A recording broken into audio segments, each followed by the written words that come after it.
réel apporté à l'humanité? Et vous croyez qu'on vit dans une démocratie? Mais si le peuple de Dieu ne voit pas clair, vous attendez-vous à ce que qui connaît la parole de Dieu, qui a créé le ciel et la terre, qui a créé l'abondance ici, vous croyez qu'on manque d'argent? Un jour, ma mère me disait, ça ne pousse pas dans les arbres, l'argent. Heureusement, on n'aurait pas l'hiver. L'argent pousse dans la volonté des politiciens au pouvoir. Le ministre des Finances a le devoir, la responsabilité de créer l'argent que le peuple a besoin à partir de nos richesses naturelles nationales. Et ça, si vous ne me croyez pas, faites-vous venir l'acte de l'Amérique britannique du Nord, la Constitution canadienne, qui est la loi du pays. Et là, vous y verrez que dans l'article 52.1 de la Charte, qu'il est marqué que la Constitution canadienne est la loi du pays et que toute loi qui est inconsistante avec cette dernière est inopérante. Et dans le même article, même section 91, vous y verrez que le gouvernement a la responsabilité de fabriquer son argent, le cours monétaire, le système bancaire, et cela sans intérêt. D'où vous pensez qu'elle vient, l'argent? On vous en parlera sur la cassette, on vous donnera tous les détails. Et vous comprendrez que la pauvreté dans laquelle le Québec est entré et les pays du monde, c'est le résultat d'une conspiration. Il n'y a aucune pauvreté. Allez voir dans les jardins des cultivateurs autour de la région. Allez dans la région de Saint-Hyacinthe, par exemple, considéré le jardin de la province. Allez voir si le blé d'Inde, si les épis de blé d'Inde avaient moins de grains cette année. Allez voir s'il coule moins d'eau dans les barrages qui font de l'électricité, s'il mouille moins cette année.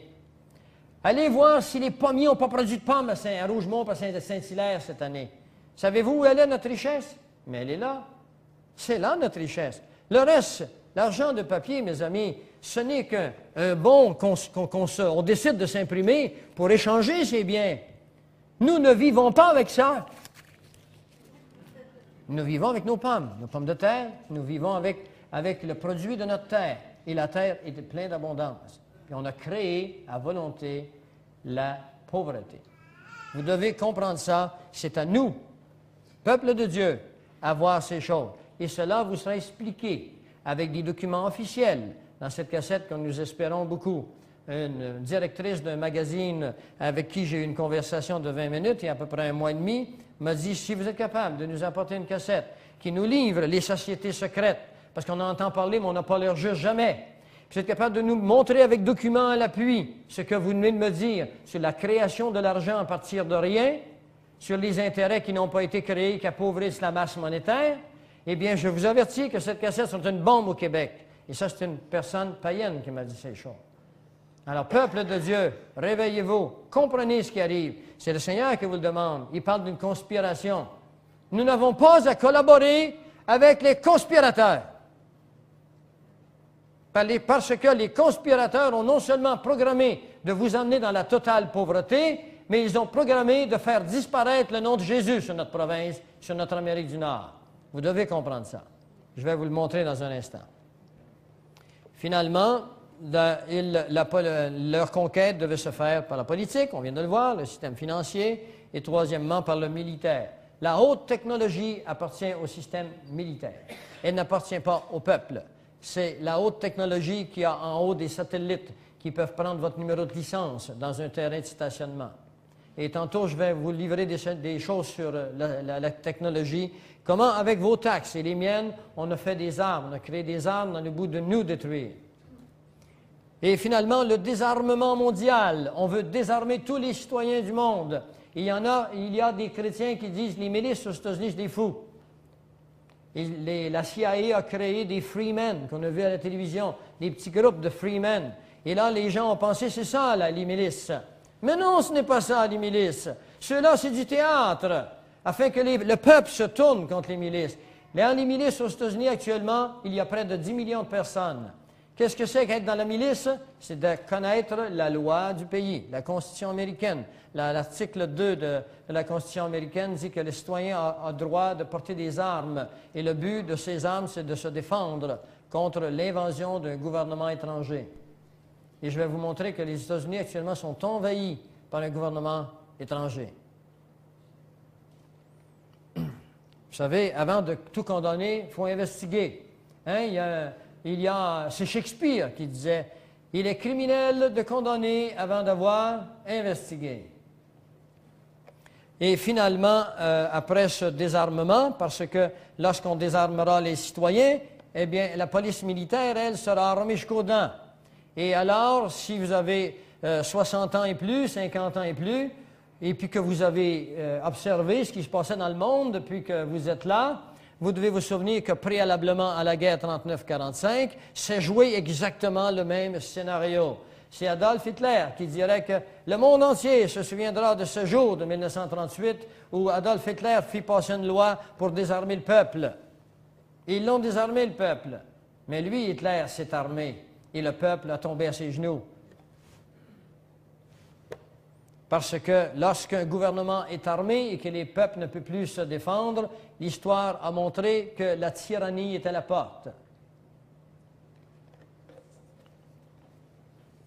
Je voudrais vous partager maintenant le plan des Nations unies.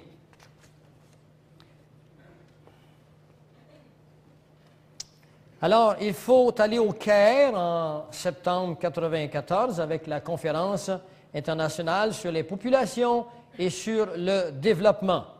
Et depuis 1992, avec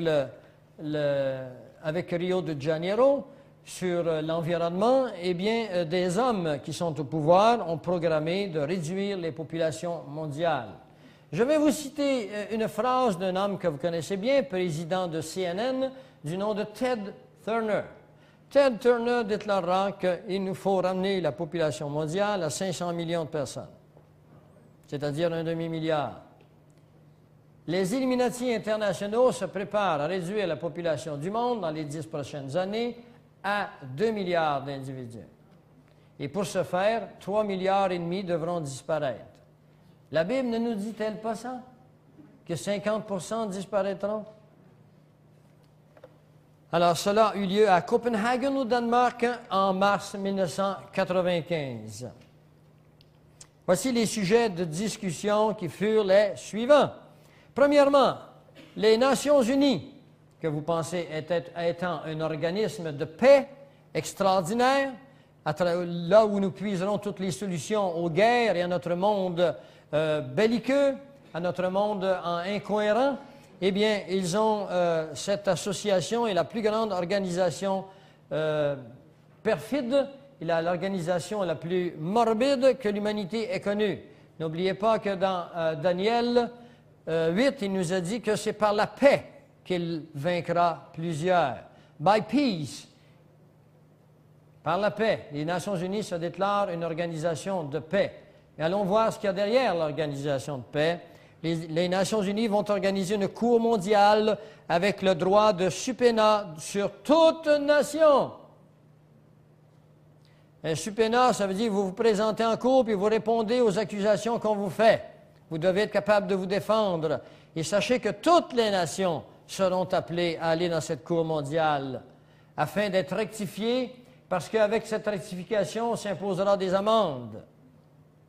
Deuxièmement, une police mondiale et le démantèlement des forces militaires des pays en développement.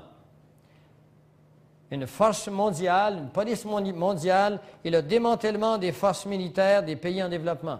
Déjà aux États-Unis, on a commencé à désarmer. On offre même des cadeaux pour ceux qui viennent mener leurs armes.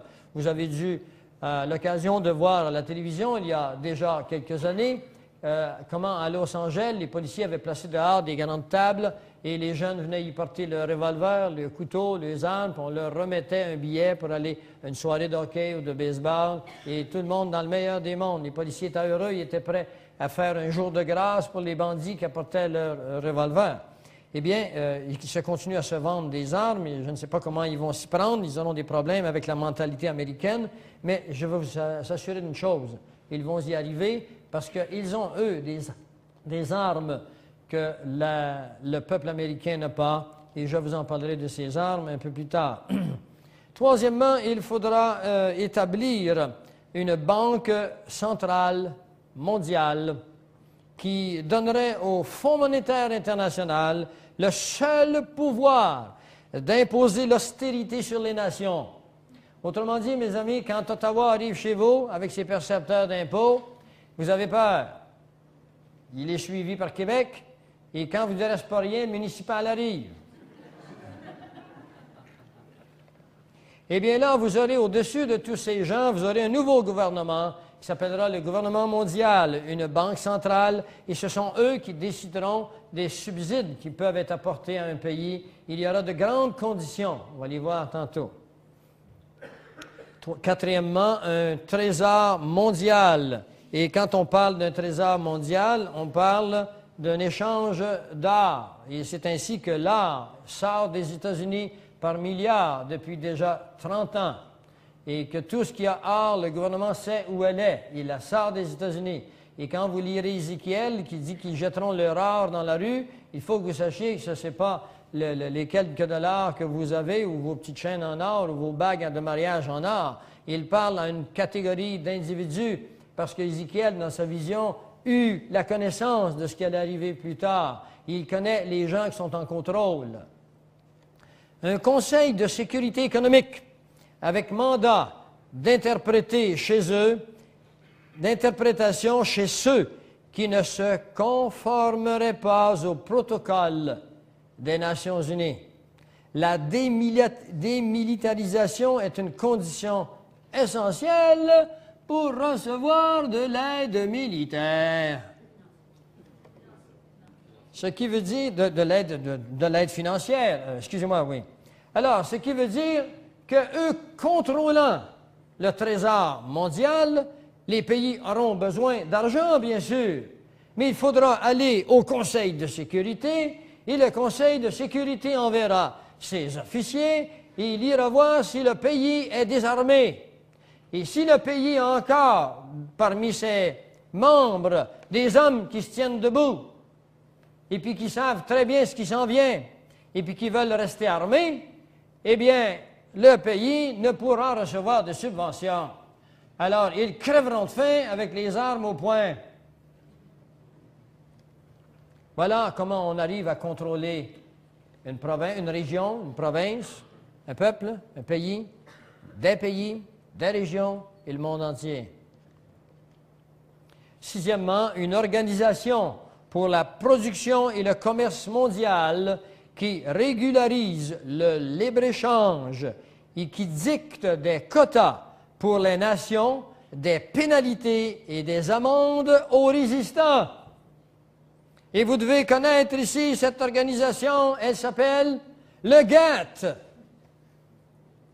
Et vous devez connaître le libre-échange qu'on vous a présenté comme étant d'incroyables progrès chez la relation humaine, le Mexique, le Canada et les États-Unis, qui font désormais du libre-échange. Les Mexicains gagnent 50 cents de l'heure, les Canadiens 22 de l'heure dans l'industrie d'automobile, puis ils vont faire du libre-échange. Êtes-vous déjà allé à l'école, vous, en physique, quand vous compris ce qu'on appelle les vases communicants? Celui qui a beaucoup d'eau, puis lui qui n'en a pas du tout, eh bien, il s'équilibre. C'est-à-dire que c'est la façon dont on va nous appauvrir. Sous une organisation politique qui s'appelle l'ALENA. Mais nos politiciens n'ont pas vu ça. Ils sont occupés. Ils sont très occupés, nos politiciens. Il faut les comprendre. Septièmement, une taxation globale qui inclut des taxes sur la pollution. Vous êtes pollueur, vous allez payer. Sur l'économie provenant de la démilitarisation. Vous n'avez plus d'armée? Eh bien là, vous faites l'argent que vous dépensez là, vous allez payer une incroyable taxe au gouvernement mondial parce que lui, il va envoyer des militaires chez vous. Et puis les militaires chez vous ne seront pas pour vous défendre contre les pays belliqueux qui sont limitrophes aux vôtres. Il n'y en aura plus de pays belliqueux. Ils ne pourront pas prendre leurs armes, ils n'en ont plus.